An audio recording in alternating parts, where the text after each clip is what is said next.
Shalom y bienvenidos, mi nombre es Daniel Díaz y estamos aquí en Bedside Ministries, Ministerios Casa Olivo, y para mí es un placer poder compartir con ustedes una porción de la palabra de nuestro Creador, su Torá, en hebreo enseñanza o instrucción. Y es que nos recordamos que la Torá principalmente son esos 5 primeros libros que tenemos en nuestra Biblia y por eso los estudiamos semana tras semana. Así que antes de profundizar en esta porción que la encontramos en el 5.º libro, el libro de Devarim, el libro de palabras, o mejor conocido como Deuteronomio, vamos a recordar por qué es importante estudiar la Torá. Nos recordamos que aquí no se trata de si somos una religión. Aquí no se trata de si somos judíos, de si somos cristianos, de si somos una de miles de diferentes denominaciones o diferencias dentro del pueblo de nuestro Creador.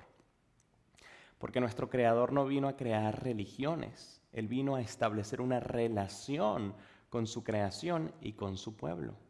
Y cuando nosotros creemos en el Dios de Abraham, Isaac y Jacob, y en el Mesías que fue profetizado al pueblo de Dios, nosotros hemos sido insertados por medio de su gracia y misericordia y por medio de nuestra fe en su pueblo.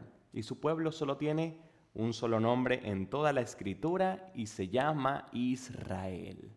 Y cuando nosotros entendemos que somos todos parte de un mismo pueblo y que nuestro Creador nos ha dado su manual de instrucciones para saber cómo caminar en esta vida, entonces vemos la Torá como esa guía que necesitamos para tener menos traspiés en nuestro día a día.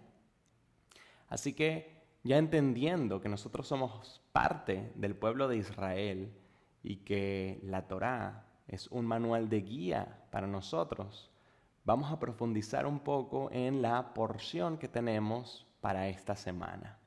Esta porción se llama Ki Tetzé, que significa cuando salgas, y la encontramos en el capítulo 21 del libro de Devarim, el libro de palabras, o mejor conocido como Deuteronomio, capítulo 21, verso 10, hasta el capítulo 25, verso 19. Así que vamos a comenzar por leer parte del primer verso, que dice así: Cuando salgas a la guerra sobre tus enemigos, el Creador, tu Elohim, tu Dios, los entregará en tu mano y tomarás prisioneros. Así que primeramente estamos aquí leyendo de que vamos a tener que ir a la guerra. No es que vamos a quizás poder siempre evitar ir a la guerra. Va a haber momentos donde vamos a tener que estar en confrontación, estar en guerra. Pero Él nos dice, no tengas miedo, porque vas a prevalecer sobre tus enemigos e incluso los vas a tomar como prisioneros. Así que qué hermosa promesa de que el pueblo de Israel no es que está libre de pasar por tribulaciones o incluso de pasar por guerras, sino que nos dice la palabra que vamos a prevalecer e incluso vamos a tomar prisioneros a nuestros enemigos. Y qué lindo cuando nos recordamos de eso en nuestro día a día, porque ¿cuántas personas dicen que no tienen fe en nuestro Creador por toda la maldad que está en el mundo y por todas las cosas que nos pasan a nosotros, que somos buenas personas? Entonces dicen, bueno, pero si hay un Creador y hay un Dios, entonces ¿por qué Él permite que pasen este tipo de cosas y hay guerras? Nos recordamos primeramente que la maldad es la ausencia de Dios. Y también nos recordamos que estamos aquí pasando por pruebas, mejorando cada día, aprendiendo de nuestros errores. Y también todas estas pruebas no son solamente útiles para nosotros, sino también para nuestro entorno. Son bendiciones muchas de estas pruebas. Y a veces no son tanto como una bendición, sino una oportunidad para nosotros aprender y enseñar. Así como es la guerra. La guerra puede ser una bendición cuando salimos victoriosos de la guerra. Y también es una lección, no solamente para nosotros, después de haber ganado, sino también para nuestros enemigos. Así que, qué hermosa promesa que nuestro Creador nos dice: hey, vas a pasar por tribulaciones y vas a pasar por guerras. Cuando salgas a la guerra, no si te llegases a ir a una guerra. No. Aquí dice, cuando salgas a una guerra vas a enfrentar tribulaciones en esta vida. Pero tranquilo que vas a salir victorioso e incluso tus enemigos van a ser prisioneros. Así que qué hermosa promesa y qué hermosa manera de comenzar con esta porción. Esta es la porción que tiene más mandamientos, más instrucciones de toda la Torá. Tenemos alrededor de 74 porciones de instrucción.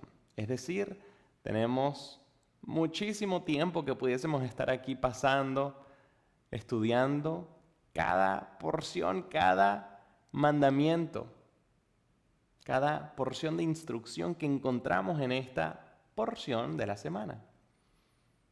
Pero más que repasar todas estas instrucciones, vamos a primeramente ver quizás ciertas instrucciones que pueden ser relevantes y vamos a enfocarnos en un par de versos que vamos a encontrar en el capítulo 24. Así que vamos a comenzar por curiosear en el capítulo 22, que dice así, verso 1. Si ves extraviado el toro de tu prójimo o un animal de su rebaño, no te desentiendas del mismo, sino restitúyelo a tu prójimo. Si tu semejante no está cerca de ti o tú no lo conoces, deberás llevarlo a tu casa y tenerlo allí hasta que tu prójimo lo identifique y entonces se lo devolverás. Del mismo modo deberás proceder con su asno, con su ropa o con cualquier objeto que alguien pierda y tú lo encuentres. No te hagas el desentendido. Si ves el burro de tu prójimo o su toro caídos en el camino, no los ignores. Ayúdalo a levantar. Entonces, qué lindo y qué relevante es cómo nuestro Creador quiere que nosotros nos relacionemos con Él y con su creación. Parte de su creación, nuestro propio pueblo. Que cuando uno de nuestros prójimos quizás pierda algo, quizás algo material, que nosotros podamos no ser unos desentendidos, sino que verdaderamente que podamos acatar la instrucción de ser responsables, de no quedarnos con ese objeto que acabamos de encontrar, aunque puede ser muy tentador por nuestra humanidad, que tiene esa inclinación a veces a hacer lo que quizás no deberíamos, pero nuestro Creador nos dice, hey, ayuda a tu prójimo. Si se le pierde algo, tómalo y dáselo de vuelta cuando venga tu prójimo. Y si tu prójimo o sus bienes, en este caso sus animales, están pasando por un momento difícil, auxílialos. Y bueno, ¿cuántas personas hoy en día tienen un toro o un asno? Quizás no tantas como solía ser en esta época, pero ¿alguien tiene un carro? ¿Será que si vemos a alguien que está teniendo un mal momento, podemos auxiliarlos? ¿Podemos ayudarlos? Estamos a veces tan preocupados de si nos va a pasar algo, cuando tenemos la intención de ayudar a una persona, que a veces ni siquiera nos detenemos a ayudar o a preguntar. Pero qué lindo cuando uno está en los zapatos de esa persona que está pasando por un mal momento y ve ese angelito, ese mensajero de paz que podemos ser nosotros cuando venimos a ayudar y decir, ¿te puedo ayudar? Qué lindo como nosotros podamos dar ese testimonio de esa persona que se está preocupando por su prójimo. Así que vemos cómo estas instrucciones quizás no pueden ser muy relevantes literalmente hoy en día, porque quizás muy pocos de nosotros tenemos animales. Pero cuando empezamos a tratar de entender el contexto en el que están hablando aquí y cómo lo podemos trasladar a nuestra época, podemos ver muchas enseñanzas. Así que sigamos curioseando. Vamos a continuar leyendo en este capítulo 22, ahora a partir del verso 6. Y este es uno de los mandamientos, de las instrucciones que son de las más sencillas, de las más simples, de las más básicas, las menos complejas. Así que vamos a comenzar a leer a partir del verso 6. Si por casualidad encuentras en tu camino un nido de pájaro, ya sea en un árbol o en la tierra, con pichones o huevos, entonces, si la madre está recostada sobre los pichones o los huevos, no tomes a la madre junto con ellos. Ahuyenta primero a la madre y solo luego toma los pichones. Así te irá bien y se prolongarán tus días. Wow. Aquí el Creador nos está dando una instrucción bien sencilla. Si está el pajarito y están los huevitos, no te quedes con ambos, ten misericordia. Ahuyenta a la mamá para que no vea, no sienta ese dolor de ver lo que estás haciendo con sus huevitos. Toma los huevitos para ti si los necesitas, pero deja que ella quede con vida, que pueda quizás volver a procrear y tener otros huevitos. Y que no vea esa escena que quizás le puede causar dolor. Nuestro Creador quiere que nosotros tengamos misericordia, incluso con un ave, con esos animales. Nosotros tenemos que practicar la compasión y la misericordia. Si lo tenemos que hacer con un animalito que quizás no habla, ¿cuánto más lo tenemos que hacer con nuestro prójimo, con nuestra familia, con nuestra esposa, con nuestros hijos? ¿Cuánto más tenemos que tener compasión, misericordia y que no hacer algo que vaya a sentir mal a la otra persona? Tenemos que practicar esa misericordia y qué hermosa manera como el Creador nos da una promesa, porque dice que si nosotros practicamos esa compasión y misericordia, se van a prolongar nuestros días. Eso no lo hace con todas las instrucciones, pero qué lindo que lo hace con esta, que pareciera ser tan sencilla, pero nuevamente cuando la colocamos a la práctica hoy en día, no solamente con animales, no solamente con cualquier ser vivo, con toda su creación en particular, pero entre nosotros, dentro de nuestro hogar, cómo tenemos que practicar esa misericordia y esa compasión. Vamos a continuar leyendo en el verso 8 de este mismo capítulo 22. Dice: cuando construyas una casa nueva, hazle una protección a tu terraza. Así evitarás que de tu casa penda sangre si alguien llegara a caer. Es decir, nuestro Creador quiere que seamos responsables, incluso en nuestro hogar, que si tenemos una terraza, que coloquemos una baranda de seguridad. Imagínense el detalle del Creador, que nos dice incluso lo que tenemos que hacer. Porque si llega a caer alguien en nuestro hogar, la responsabilidad va a ser de nosotros. Porque quizás no tuvimos esa manera de prever ese accidente. Así que Él nos dice: hey, tienes que ayudar a tu prójimo. Así que coloca una baranda para que si él se llegase a acercar o quizás se llega a resbalar, no termine pasando algo peor. Qué increíble el nivel de detalle de todas estas instrucciones de cómo nuestro Creador quiere que nos relacionemos entre nosotros. Sigamos curioseando. En el capítulo 22, en el verso 12 dice: deberás atar hilos colgantes en las 4 puntas del manto con que te cubres. Aquí nuevamente se nos está recordando la instrucción de los flecos, de los tzitzit que tenemos en los bordes de nuestra vestidura. Aquí incluso lo recalca un poco más, haciendo ese énfasis en el manto. Y por eso tenemos un manto de oración donde en sus esquinas tenemos estos flecos que nos recuerdan esa instrucción en el libro de Bemidbar en el desierto, el libro mejor conocido como Números, en el capítulo 15, entre el verso 37 y 41, donde nos dice: con estos flecos es que te vas a recordar que fuiste esclavo del pecado cuando eras esclavo en Egipto, pero que el Creador fue el que te redimió y te sacó con mano fuerte y brazo extendido, para que fuésemos siervos de su justicia. Así que aquí el Creador, por medio de su palabra, nos vuelve a decir: hey, recuérdate de que yo te saqué de esa esclavitud y que ahora eres libre para servirme a mí.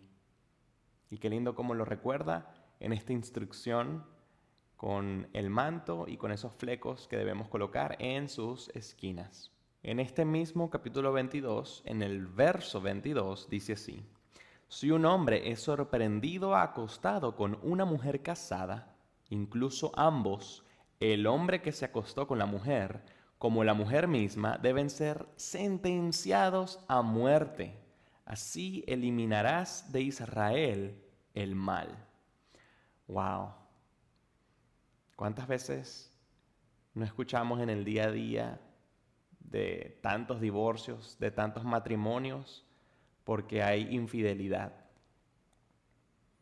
Si nosotros entendiéramos el precio del pecado, si entendiéramos el precio de la infidelidad, la gente no estaría cometiendo ese error con tanta ligereza.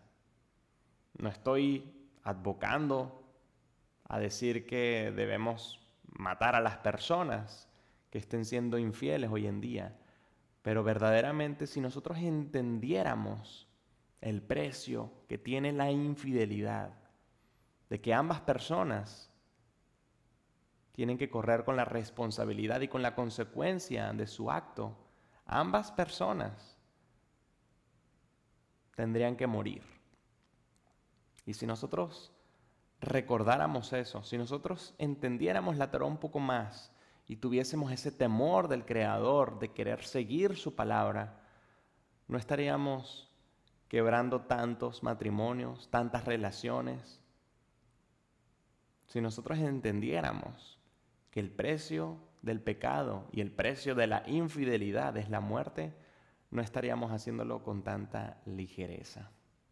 Y así como hemos compartido varias de estas instrucciones que tenemos en esta porción, que tiene tantas instrucciones, vamos ahora a hacer una pausa y a leer una instrucción muy importante que la encontramos en el capítulo 24. Y ya vamos a ver por qué es tan importante. Así que comencemos a leer en el capítulo 24 y vamos a estar leyendo desde el verso 1 hasta el verso 4. Dice así: si un hombre se casa, convive con su esposa y después deja de agradarle por haber encontrado en ella una actitud inmoral, le escribirá un acta de divorcio. Se lo entregará en su mano y la despedirá de su casa. Después de haber abandonado su casa, ella podrá casarse nuevamente con otro hombre. Pero si también el segundo marido la rechaza y en consecuencia escribe y le entrega en su mano un acta de divorcio y la despide de su casa, o si hubiese fallecido su segundo esposo, su primer esposo, que la había divorciado, no podrá ya volver a casarse con ella. Queda prohibida para él, si ella se impurificó respecto de él. Esto es repugnante para el Creador. No introduzcas la inmoralidad en la tierra que el Creador, tu Elohim, tu Dios, te entrega en herencia. Entonces, ¿qué acabamos de leer? Estamos viendo que el Creador siempre nos da su ejemplo y en su palabra Él nos dice: si tú te divorcias de una mujer, te puedes divorciar, pero no puedes volver con ella luego de haberte divorciado. Entonces, ¿por qué quiero hacer un énfasis aquí? Porque nuestro Creador dice en su palabra por medio de los profetas que Él le dio una carta de divorcio aparte del pueblo de Israel. Y eso es importante. Entonces vamos a hacer una pausa aquí para recordarnos que el rey David estuvo reinando sobre Israel. Y después del rey David vino su hijo, el rey Salomón. Y luego del rey Salomón, el reino de Israel se dividió en dos. Israel, o la casa de Israel, y Judá, o la casa de Judá. En la casa de Israel, que no debemos confundir con el reino de Israel, porque el reino de Israel eran las 12 tribus de Israel conviviendo todas juntas como una nación, como un reino. Pero cuando se dividió en dos, la casa de Israel y la casa de Judá, entonces en la casa de Israel habían 10 tribus y en la casa de Judá habían 2 tribus. Entonces, cuando entendemos que hubo una división, podemos entender un poco mejor las cartas de los profetas, porque los profetas estuvieron viviendo en esa época, cuando hubo esa división del reino de Israel en dos. Entonces hay ciertas profecías que son para la casa de Israel, hay ciertas profecías para la casa de Judá. Entonces vamos a leer en el libro de Jeremías. El profeta Jeremías nos dice en el capítulo 3, a partir del verso 6, lo siguiente. Y el Señor me dijo en días del rey Josías, ¿has visto lo que hizo la infiel Israel? Ella andaba sobre todo monte alto y bajo todo árbol frondoso y allí fornicaba. Y me dije, después que ella haya hecho todas estas cosas, volverá a mí. Mas no regresó. Y lo vio su pérfida hermana Judá. Y vio que a causa de todos los adulterios de la infiel Israel, yo la había despedido, dándole carta de divorcio. Con todo, su pérfida hermana Judá no tuvo temor, sino que ella también fue y se hizo ramera. Y sucedió que por la liviandad con que fornicó, profanó la tierra y cometió adulterio con la piedra y con el leño. A pesar de todo esto, su pérfida hermana Judá tampoco se volvió a mí de todo corazón, sino con engaño, declara el Señor.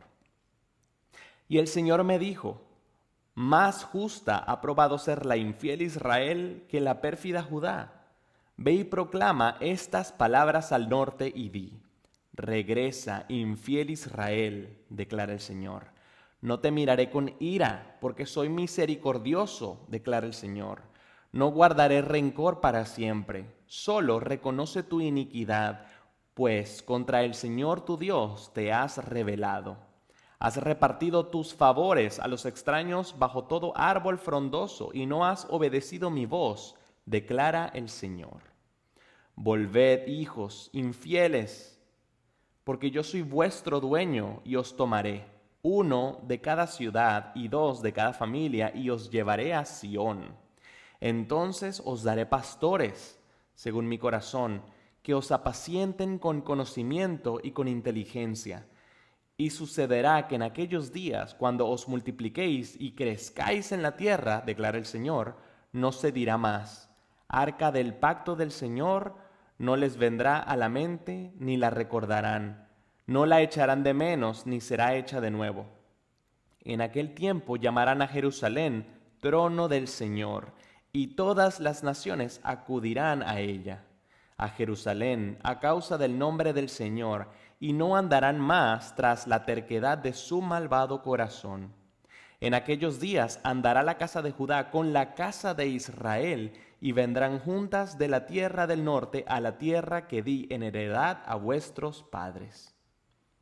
Hemos leído desde el capítulo 3, verso 6 hasta el verso 18. Entonces, ¿qué acabamos de leer? La casa de Israel está siendo infiel a nuestro Creador. En todo monte alto y bajo todo árbol frondoso. ¿Qué significa esto? Idolatría. En cada monte alto hacían altares, bajo todo árbol frondoso hacían altares.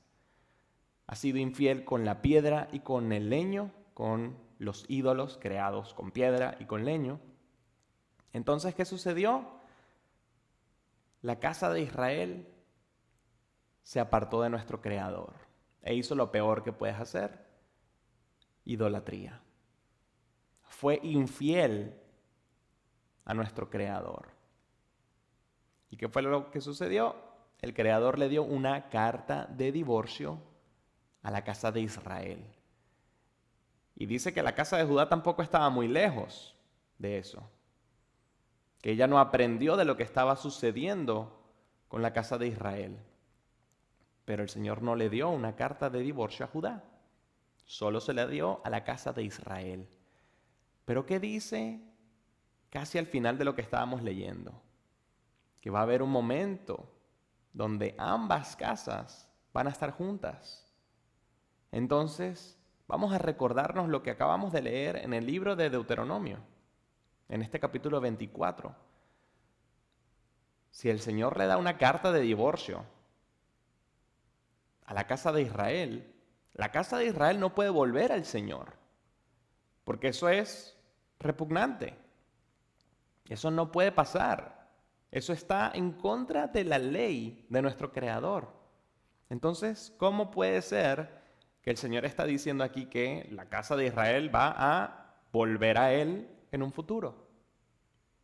Es más, vamos a seguir leyendo en este mismo libro de Jeremías, en el capítulo 31, y vamos al verso 31, que dice así: He aquí vienen días, declara el Señor, en que haré con la casa de Israel y con la casa de Judá un nuevo pacto, no como el pacto que hice con sus padres el día que los tomé de la mano para sacarlos de la tierra de Egipto, mi pacto que ellos rompieron, aunque fui un esposo para ellos, declara el Señor. Porque este es el pacto que haré con la casa de Israel después de aquellos días, declara el Señor. Pondré mi ley dentro de ellos y sobre sus corazones la escribiré. Y yo seré su Dios y ellos serán mi pueblo, y no tendrán que enseñar más cada uno a su prójimo y cada cual a su hermano, diciendo: Conoce al Señor, porque todos me conocerán, desde el más pequeño de ellos hasta el más grande, declara el Señor, pues perdonaré su maldad y no recordaré más su pecado. Hemos leído en el capítulo 31 desde el verso 31 hasta el 34. Entonces, ¿por qué esto es importante? Porque acá hay un pacto, una promesa que está diciendo el Señor nuevamente, que la casa de Israel va a venir a estar junto a la casa de Judá en un momento. Pero ¿cómo va a suceder? ¿El Creador será que va a ir en contra de lo que dice su palabra después de haberle dado una carta de divorcio? ¿Los va a aceptar de vuelta? Sabemos que la palabra del Señor no se contradice y Él no puede contradecir su palabra porque Él es perfecto. Entonces, ¿qué es lo que está ocurriendo acá? Ese es un misterio que muchas personas querían entender. El elegido para resolver ese misterio fue el rabino Shaul, mejor conocido como el apóstol Pablo. Así que vamos a leer en la carta a los Romanos, en el capítulo 7, comenzando en el verso 1, que dice así: ¿Acaso ignoráis, hermanos, pues hablo a los que conocen la ley, que la ley tiene jurisdicción sobre una persona mientras vive? Pues la mujer casada está ligada por la ley a su marido mientras él vive, pero si su marido muere, queda libre de la ley en cuanto al marido. Así que mientras vive su marido, será llamada adúltera si ella se une a otro hombre. Pero si su marido muere, está libre de la ley, de modo que no es adúltera aunque se una a otro hombre. Por tanto, hermanos míos, también a vosotros se os hizo morir a la ley por medio del cuerpo del Mesías, para que seáis unidos a otro, a aquel que resucitó de entre los muertos, a fin de que llevemos fruto para el Creador. Porque mientras estábamos en la carne, las pasiones pecaminosas despertadas por la ley actuaban en los miembros de nuestro cuerpo a fin de llevar fruto para muerte. Pero ahora hemos quedado libres de la ley, habiendo muerto a lo que nos ataba, de modo que sirvamos en la novedad del Espíritu y no en el arcaísmo de la letra. ¿Qué diremos entonces? ¿Es pecado la ley? De ningún modo, al contrario, yo no hubiera llegado a conocer el pecado si no hubiera sido por medio de la ley, porque no hubiera sabido lo que es la codicia si la ley no hubiera dicho, no codiciarás. Y así como acabamos de leer, el Mesías, con su muerte y resurrección, nos permitió que nosotros pudiéramos volver a Él. Volver a ese rebaño como esas ovejitas que habían sido divorciadas, porque la ley ya no aplica cuando Él muere, pero cuando Él resucita, permite que nosotros podamos tener nuevamente esa condición de volver a acercarnos a Él. Pero si Él no hubiese muerto, no hubiésemos podido ser acercados, porque Él no podía contradecir su palabra. Por eso es que es importante entender que la muerte del Mesías no fue solamente o simplemente por nuestros pecados, sino también para permitir que nos acercáramos nuevamente a Él. Ciertamente es por el perdón de nuestros pecados, pero también para que nos acercáramos a Él y fuéramos redimidos. Todas esas tribus de la casa de Israel que ahora están volviendo a casa. Pero el rabino Shaul ha sido muy mal interpretado. Vamos a volver a leer este verso 6 y 7 que dicen así. Pero ahora hemos quedado libres de la ley, habiendo muerto a lo que nos ataba, de modo que sirvamos en la novedad del Espíritu y no en el arcaísmo de la letra. Ese fue el verso 6 que pareciera que nos está diciendo la ley, la instrucción de nuestro Creador, era lo que nos ataba. Así que ya podemos desechar la ley y podemos hacer lo que nosotros querramos, haciéndolo en espíritu. Eso no es lo que está diciendo acá, porque vamos a leer el verso 7 que dice así. ¿Qué diremos entonces? ¿Es pecado la ley? De ningún modo. Al contrario, yo no hubiera llegado a conocer el pecado si no hubiera sido por medio de la ley, porque no hubiera sabido lo que es la codicia si la ley no hubiera dicho, no codiciarás. Entonces, esto es muy importante, porque lo que regularmente se enseña es que la Torá, la instrucción de nuestro Creador, es algo que ya no es relevante para nosotros. Y como hemos leído, sigue siendo relevante porque es la manera en que el Creador quiere que su pueblo pueda conducirse, pueda relacionarse con Él y con su creación. Entonces, cuando leemos que la ley nos ataba, pues claro que nos ataba en ese contexto, porque éramos esas ovejitas que querían volver al rebaño, pero la ley nos ataba y nos decía, el novio sigue con vida y tú sigues estando divorciada. Pero cuando el novio fallece y entonces se levanta, ya tenemos un nuevo novio o un novio donde ya no aplica la ley y podemos volver a encontrarnos con nuestro novio y a estar en nuestro rebaño con nuestros hermanos. A eso es lo que se refiere Pablo. Eso era lo que nos ataba. Pero por la muerte y la resurrección del Mesías, entonces somos acercados. Y nuestro Creador quiere que nosotros tengamos misericordia con un pájaro, con nuestra familia, con toda su creación, porque Él tiene misericordia de nosotros. Cuando nosotros fuimos infieles, adorando santos, ídolos, cuando estábamos alejados de Él, Él se divorció de nosotros, pero ahora nos permite regresar. Lo que Él quiere es que nos podamos acercar en arrepentimiento, reconociendo nuestro error y que nosotros podamos ver lo misericordioso que es Él. Que nosotros debemos seguir su ejemplo. Que tenemos que entender que ninguno de nosotros es perfecto y ninguno de nosotros va a cumplir la Torá perfectamente, pero verdaderamente que el manual de vida para todos nosotros, que es la Torá, por más de que quizás no lo podemos seguir perfectamente, sigue siendo un manual de vida para nosotros y está lleno de sabiduría, lleno de relevancia hasta hoy en día.